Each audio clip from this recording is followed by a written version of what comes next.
Hey guys, Sean's in the connection machine and the host for the Network Marketing Insider, where I bring on guests that will share their story, talk about the trials and tribulations, things, processes, strategies that have worked for them, didn't work for them. My goal is to educate you about network marketing, affiliate marketing, and multi-level marketing. I want to help you get over that myth. It's just a pyramid scheme. You're not going to be successful. You can't make money in it, which is all false because you can if you put some time in and actually treat it as a business. But a little housekeeping: if you're watching us live, drop a hashtag live. If you're on the replay, hashtag replay. If you're on the verticals for the audio podcast, definitely subscribe. Definitely, take a look at past episodes. And one last thing is make sure you go to the description and follow each one of the socials and check out my guest information so we could always grow together. Let me bring on my next guest. We have Joshua Heath. What's up, Josh? How you doing, What's man? up, Sean? Good. How are you? How are you doing today? I'm doing fantastic. I appreciate you taking some time out of a busy day and dropping Absolutely. some gems for us. And I would always ask the guests to kind of introduce themselves because I always like to hear how they kind of pitch themselves because it's very truly interesting. Who are you, Yeah. and why did you get into network marketing, affiliate, or multi-level marketing? Oh man. So I guess who am I? We'll start there first. Obviously, Joshua Heath, thank you for the introduction. A dad of two, a fiance, a dad of two little girls. Excuse me. I should probably add that. Two dogs and a turtle named Tortellini. Live in the beautiful state of Texas, in Dallas, Texas.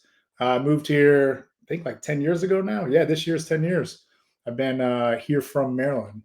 So that's kind of me in a nutshell. I've been in retail leadership since I was probably 20 years old, 19, 20. I've been working since I was 12. It's always been in a customer facing atmosphere from my start at Burger King, the BK Lounge, all the way through shoe store and then to retail leadership at a huge electronics company as well too, and banking and finance as well for about 7 or 8 years. So kind of been everywhere and done a little bit of everything, but it's always been customer facing and also in a leadership capacity to not help just employees, but customers as well too. So that's the corporate side, professional side, I guess you could say. And then you want to know how I got into network marketing as well, right? Yes, sir. Oh man. So do you know who Jesse Lee is or was, I should say? I don't know that name. Okay. Well, she's my one of my best friends from back in Maryland. And at the time, she was transitioning companies from one company to another. And she was flying into Dallas, uh, battling some legal issues, as well as also preparing to launch with a new company as well. And she just hit me up when she was in town. Let me go back real quick. She was very consistent on sharing her business on Facebook Lives. We're talking every single day she was on Facebook Live. That's awesome. So I'm a funny friend. I'm the funny guy. I'm also a huge troll as well. So I would get on and troll and have fun with them, and she would engage with me, obviously. So through her staying consistent in that and sharing her victories and her wins and showing like what this space can do for people, kind of caught my attention, obviously. So she's in town, hits me up like, "Hey, I want you to come try this new product." She tried to recruit me for her last company. It's like, "No, not my thing. I'm good to go. I'm very focused on this other job over here that I dedicate 60 to 70 hours a week to, basically." So I met up with her at the mall, tried a packet of what she had, loved it. And she just left and went to dinner with the CEO of the company and the other owner and kind of went that way. So I was like, "Hey, I like it. I like the feeling it gives me." For me personally, at the time, I was in a retail leadership environment, super high paced. So we're talking, I was working, minimum 10-hour days, sometimes up to 15-hour days. I was on my feet running around. So my energy levels were always kind of like this. And I'm the type of person, not only do I A, work out every single day, but B, I can also eat a dozen donuts in one sitting at the same time. So I was like constantly crashing with my energy by just downing tons of sugar at work. So she's like, "Hey, you can do this and get in business." I was like, "You know what? I make really good money where I'm at, but why not have a side hustle? Why not have something I can pour a couple hours into a week, maybe like on the side in my free time and make a couple extra bucks. My thought process was, hey, 100 extra 100, $200 a month. That's cool for me. I think I shared it with you. That would be whiskey and date money essentially.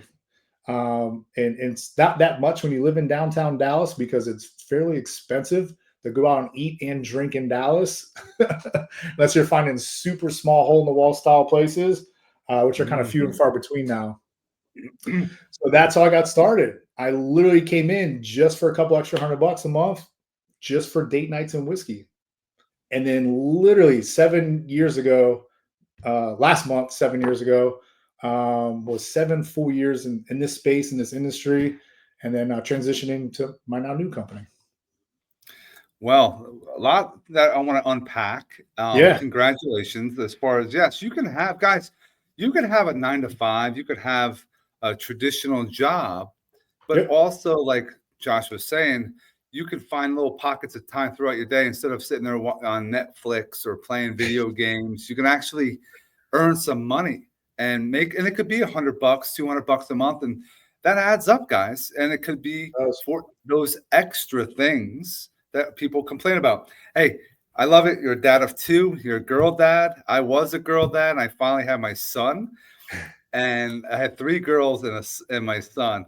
And I know you're going through with that.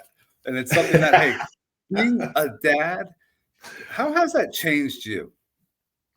Well, I'd say like both as a dad and as a professional, a leader, I would say like my emotional AQ and EQ has developed immensely. I would say because of network marketing to start, but then becoming a dad like is tenfold just because like I have to have somewhat of a soft side, understanding side for my daughters, but I'm still super masculine and all this other stuff.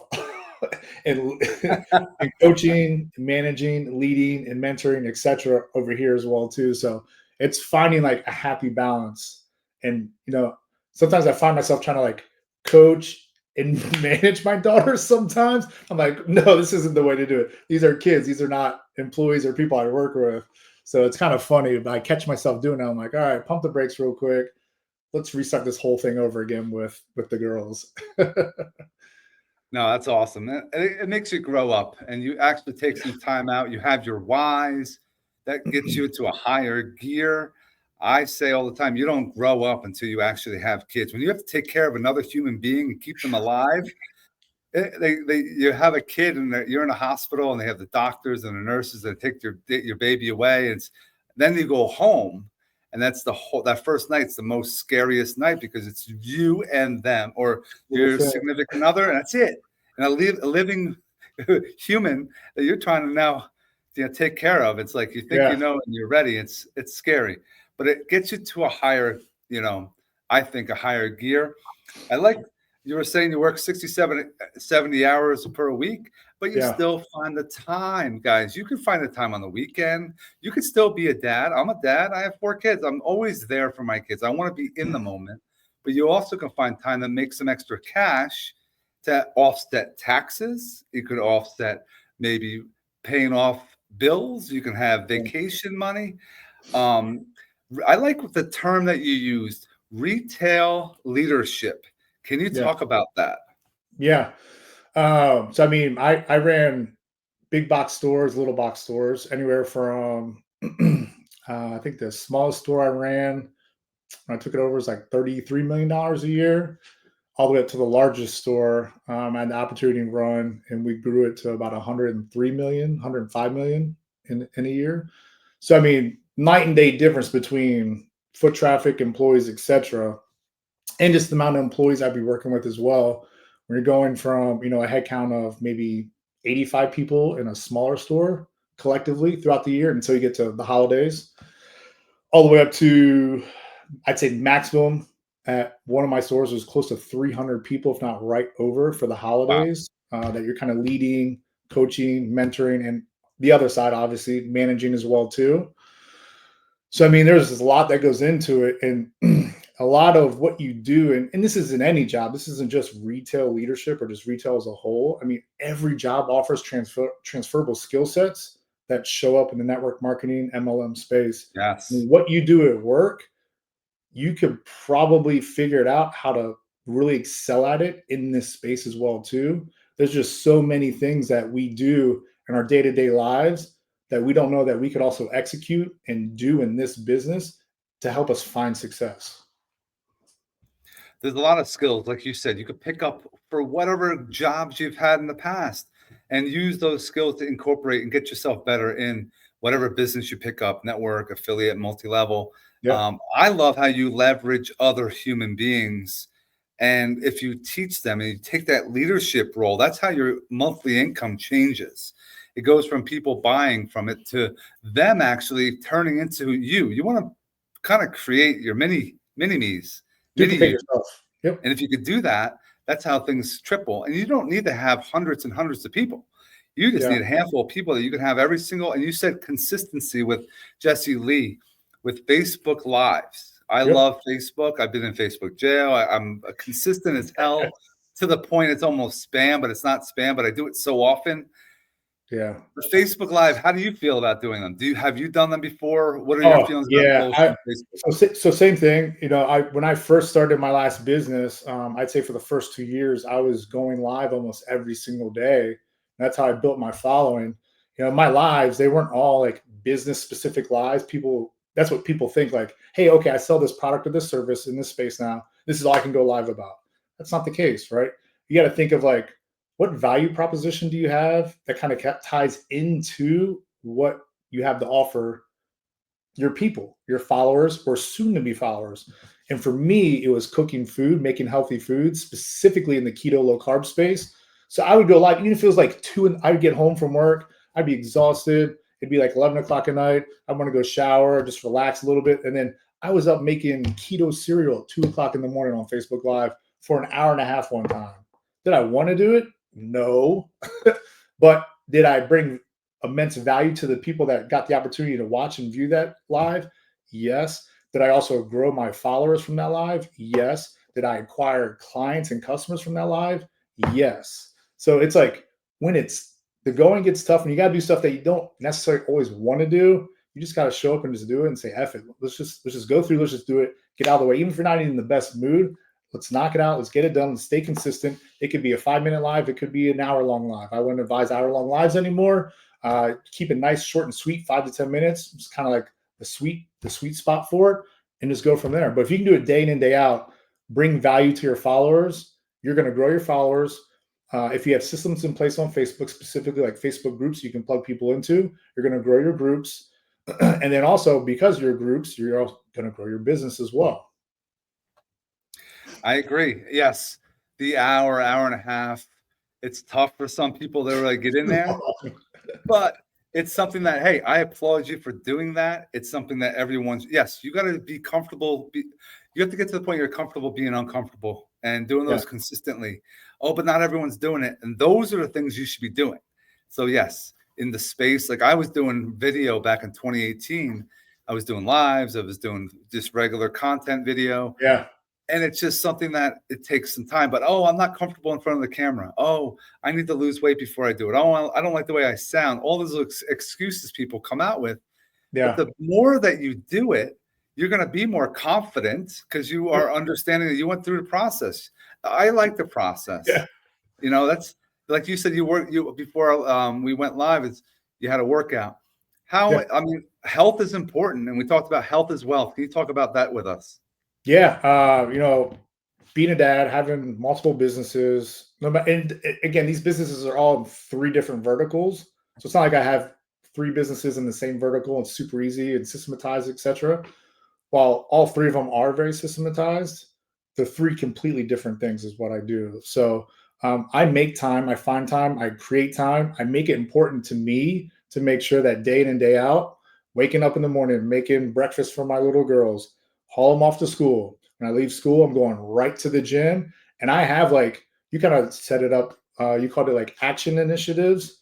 People call them goals. We said, hey, yeah, goals are easy to break and not reach and Mhm. make excuses as to why you didn't. but we have like DMOs, daily methods of operation, to where I have a list of things I have to get done before I go work out. So I'll get to the gym and I'll sit in the gym parking lot, drinking my pre-workout, doing the work I have to do, and I can't go into the gym until I'm done my AM DMOs. Once I'm finished doing that, that's like customer follow-ups, whether it's email, Facebook Messenger, whatever that looks like, text messaging, follow-ups with new purchases, retention type stuff, whatever that looks like. I can't reward myself, which is the gym, until I'm done all that AM work. And I have it set up as AM, midday, and PM. So I have an entire day's worth of work set up that like I just use it as a checkbox. Like I have a form right next to me. Let's see. This is somewhat similar, but it's just like this. I can literally take a marker and just checkbox. Okay, I did this. Perfect. I did this. This is what I got done today. End of the day, I can look back and like, okay, either I executed fully, maybe I missed one or two. Okay, do I have the time, which I probably do, to go in and knock out those two things that I missed midday or PM now that my kids are asleep? And I know I have like from now until whenever I decide to go to sleep to knock out some work and create income for my family. I like that. It's like an accountability sheet. And Yeah, now, 100%. how did you come up with this? Did you have a mentor you learned this from? Did you create this over a course of time? Yeah. And how long you been using it? I would say it wasn't me. I'd say it was a combination of many leaders, just kind of pulling together like what our days look like to get structure. Because when you grow and I say this, I don't know how, when you grow a business in this business, like you get to a point to where you're going to need virtual assistants. You're going to leverage and lean on other leaders to help you run your business and your organization when you get big enough. When that time comes for everyone, it's completely different.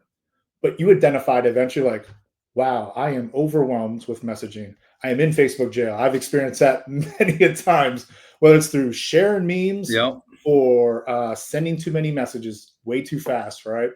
Um, it could be, hey, I have systems in place, but I can't go through and be plugged into every single system every single day the way I need it to be done. That's when you're like, okay, I have a business here, and there's no dollar figure to assign to it as well. It's just, hey, I have a business here, and I need help. Whether it's leveraging other leaders, like we did, we all came collectively together. Like, hey, how can we structure a day out for people? For like, if this is day one for Sean, I'm going to share this with you. Like, hey, this schedule, this DMO list is structured by 6 and 7 figure earners in this business. We're giving it to you. This is kind of like the blueprint to follow to set yourself up for success. I'm here to support you. I'm here to coach, lead, mentor you, and all that good stuff. But I promise you, even if I wasn't here and you follow this, you're going to find success. Now, what success is that you define, whether it's via dollar sign, whether it's helping X amount of people out, whatever it looks like, success is different for everyone. But this will and has proven time and time again to create success for people in this business, with or without me and the other leaders that help create it. Yeah, it's something that it's like straightforward. If you are doing this, this, and this, you're gonna have that success. It's like a breakdown of how to be a millionaire kind of thing. And if, Exactly. as long as you're doing those actions, you're gonna Yep. do very well. And if you are having a good day, you're gonna go, crush it. You get things done. You go to the gym on time, what have you. But it's also keeping you accountable. And Yeah. also, I like what Josh has been involved with other leaders. He's collaborating. He's actually implementing and taking action. He's not just sitting there and, oh, here's another Zoom. I got to meet up with people. You actually, I write things down. I've been writing things down because it's important that you're an action listener as well. Like you're not just sitting here. I don't have scripts. I'm not going to, what are you going to tell me? What are you going to ask me next? I have no idea because I'm actually listening to see where the direction of the conversation is going. And maybe something that you say, it will trigger something. Like the next thing I think is important for people to understand. For you, what does following up mean? Oh Because there's man, a lot of people are like, they like to spam, copy and paste this. yeah. How can we So help I them to think follow up? the easiest way to generate follow-up in this space, we'll go back to Facebook Lives and or Facebook posts, like organic posts, right? Is having like a call to action in it. Because whatever that live is, whatever that post might be, whether it's a funny meme post or a value-driven post or value-driven live, always having a call to action. You follow up whatever that call to action is via Facebook, right? So, and it could be your company could offer some sort of like a click funnel as well. Like for instance, like my new company, we have a quiz people get to take, right? So when someone takes that quiz, it gives me their name, their email, and their phone number, so I can personally and keep it 100% personalized. Reach out to that person, say, "Hey, you took the quiz. Share with me a little bit about what you thought about it. What did you think about the recommendation? What goals do you have?" Because I don't have any idea of what the quiz gives them, because it's a mental health and gut health thing, Mhm. obviously for privacy reasons. And then I can help guide that person through their purchasing of the products based on their goals. So like there's many different avenues for follow up. I think a call to action is hands down the number one most important piece. And it's not always going to be about business. It could be plugging someone into your health and wellness group. Like when I did a lot of my cooking videos, I would just say, "Hey, if you're not in my group, just group below in the comments. I'll reach out to you. I'll get you plugged into the group and steer you in the right direction of what you're looking for, whether it's workout plans, whether it's recipes, whether it's doctor's guides. I mean, we have everything in these groups to help that person on their journey, wherever that in their journey as well." So I'd say number one, easiest way to follow up with people is just call to action. And then it's funny, I actually took a call with actually this gym I'm wearing on my shirt. I was a silent investor and no longer. He paid me off. But he doesn't have a plan in place at his gym for when he signs new people up. Like, what does the touch points in that business look like? That's again follow up, right?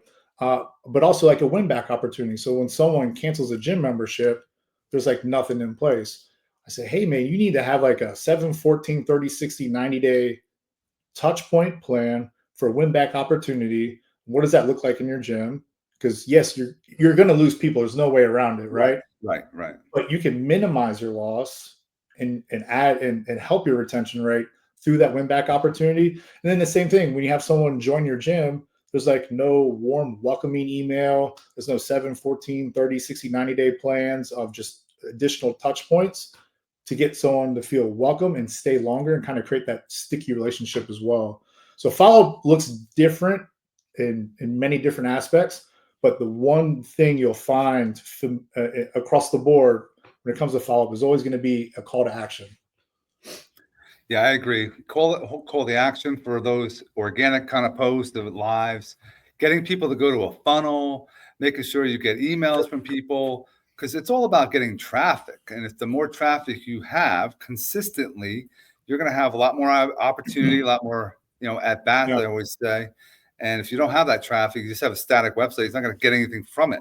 So, yeah, but giving value, and it's not even talking about your product and service. Like, yep, I've been doing stuff for years for my insurance business. I would, teach realtors how I would take their books, read their books, Millionaire Real Estate Agent, and I would actually do Cliff Notes versions, little short videos, and I would teach agents how to better themselves. All they had to do was pick up a book, but yeah, nobody wants to read the book. So I yeah. actually use that to my advantage and read those books and share that out to my community, which is realtors at times, it's mortgage people, what have you. But it's just providing that extra that people that want to do. I enjoy personal development. Same thing. It's something that I think, do you get more out of a book or do you get out of a podcast? How do you get most of yours? I have stacks of books at home. I start reading. I get bored every time I travel. I always get a new book in the airport as well. But I'm huge into podcasts. Like I can listen to podcasts while I work out, listen to podcasts while I'm driving. Um, I'd say podcasts is where I get the majority of what I do. But also I am involved in personal development like groups as well, paid for groups. Some are in the network marketing space and others are not. It's just a bunch of business owners who help each other out. So Mm. Yeah, it's definitely something that you got to take some time for you. And it's not, yeah, we talked about physically working out or getting yourself in shape, yeah, maybe you're here running here or as what have you. well. But, getting up here because you have in any business that you're involved in, you're going to have rejection. You're going to have to deal with that and know how to keep yourself staying positive and things go wrong. We're going to have those days, but you have to get through those days to make yourself have that success. But people quit. A lot of times they Yeah. sign up for these things, they don't put through the time. I always tell people 6 months. If you could stick it out for a year, watch what happens. But people are like, no, I'm gonna move on to something else. That shiny object syndrome. Yeah. Something else comes up. Oh, I want to check this out. This is going to be the winner. And it never happens. It's Yeah. just You something gotta, I feel bad for them. yeah, a lot of people, well, back in the day when I was younger, we call it homie hopping, but Yeah. company hop now, right? Like Yep. they don't find success in 90 to 180 days in a company because comparison is the biggest thief of joy in this space, right? You're comparing yourself to the person you came into business with or joined, etc. When you don't feel like or doesn't look like you're finding success, you just join another company. But it's just going to be nonstop. You're going to go to that company and guess what? Same thing. You're not going to find success. Like you just got to land with a company that has a product and service you can stand behind, build value behind, and be willing to share with your great grandmother if she's here Right. today and stand behind it. And like you said, I think 6 months is even too short. I think give it a full year, but you also have to position yourself to where what happens a lot of time in our space is people spend a ton of money on products and services to where they're not making any money as well. So it's like, if I want to spend $300 in products with my company, my expectation for myself and the people I coach and train has always been you better be making $300 before you're Right. willing to Cover the spend cost. Right. $300, right? Right. It makes zero sense. Like with my previous company, I coached people who went 2, 3, 4 years, made zero money, but yet they were still willing to just buy and buy and buy. I'm like, there's always going to be a minimum with a company, right? There's always going to be usually a minimum, like you have to subscribe and get for the product or the service. Right. I get it and I understand that piece of it. But when you go above and beyond whatever that is, like it just doesn't make sense. Now, if you have a really good CPA and your CPA is telling you, hey, I need you to go spend X amount of dollars before the end of the year for your taxes, great, do it. But when you haven't made money for years in this business, no, and you're still doing it, something has to change. Whether it's the company that changes, you change companies, or you need to find a new system to plug people, you're not just yourself, but people into that's going to help you convert from people just looking at your content to actually buying into the product or service you have to offer as well. No, it's something that is very important to keep that in mind. I want to end on, and I love this topic as far as branding, Yeah. personal brand. How have you been able to develop your personal brand? A lot of people think, oh, it's the company that's to make all the money. And Yeah. that's completely, I think it's you who that's going to be buying from, Yeah. whatever that is. How does someone pick up and build their brand currently in this day and age? Yeah. So I think whoever you partner with, whether it's a product or service, like you have to be a product of the product. You have to be a service of the service as well. But at the same time, if you're utilizing social media to build your business, your Facebook, your Instagram, your TikTok, your LinkedIn, whoever, none of your social media should look like a billboard for the company you're working with. Like that's the number one like biggest misconception in this space as well is you'll go to someone's Facebook page and it's all just company stuff, whether it's company graphics, whether it's them shaking up their product, whether it's them whatever service they have to offer with pricing. It's like people are attracted to people, not to a company. So when you come to the conclusion of, hey, this is where I want to be, whatever company, then you start building a brand around that company. Okay, well, in different verticals in this space, like how can I contribute and build value behind this product or service? That's going to be my brand. My brand's going to be moving forward, helping people with gut health, helping people with mental wellness, helping people through workouts, helping people through good, clean cooking, easy cooking, especially if you're a parent and have kids. Like, what's some Yep. good, quick, easy things you can make for Mhm. not just yourself but your family, because time is limited in the evenings. Like you're chasing your kids to get to dinner, you're chasing the kids to get them into the bath, you're chasing your kids to play around with them a little bit, and then it's bedtime, then it's rinse and repeat the very next day. So building a brain, I think, first, so, and let me rewind too. Some people already have a brand built before they come into a company. They have a big following, etc. So they already have that going for them. So a lot of people compare it to that. But if you don't have a brand yet, whoever you're partnering with, that's going to be your brand essentially. It's how can you support that brand? And that's going to be your own personal brand, your own personal niche. And that's where you create your content around. And that's how you serve people and bring value day in and day out. Like you said, it's not about talking about and sharing the product and service every single day on every single post, whether it's a live or a static post. It's bringing value to your followers, growing your followers because of the value that you bring, and it's always free value. Hey, join my group. Let me get you in my group. There's no cost to it. It's a Facebook group. It's free. It's gonna give you recipes. It's gonna give you workout plans. It's gonna give you doctor's guides. It's gonna give you all this other stuff that you get for free. I'm not telling you you have to take a product or service that I have. I just want to help you. And then in conjunction with all of this, when it comes down to it, the way I like to look at it is if you've added all this immense value to someone, it's like the 1, 2, 3, like you just jab, jab, jab, and hit them with a cross. You've earned the opportunity to Yep. ask for a sale because you've provided so much value to someone. And this isn't just this space. This goes in like retail environments or any sales environment in the real world as well.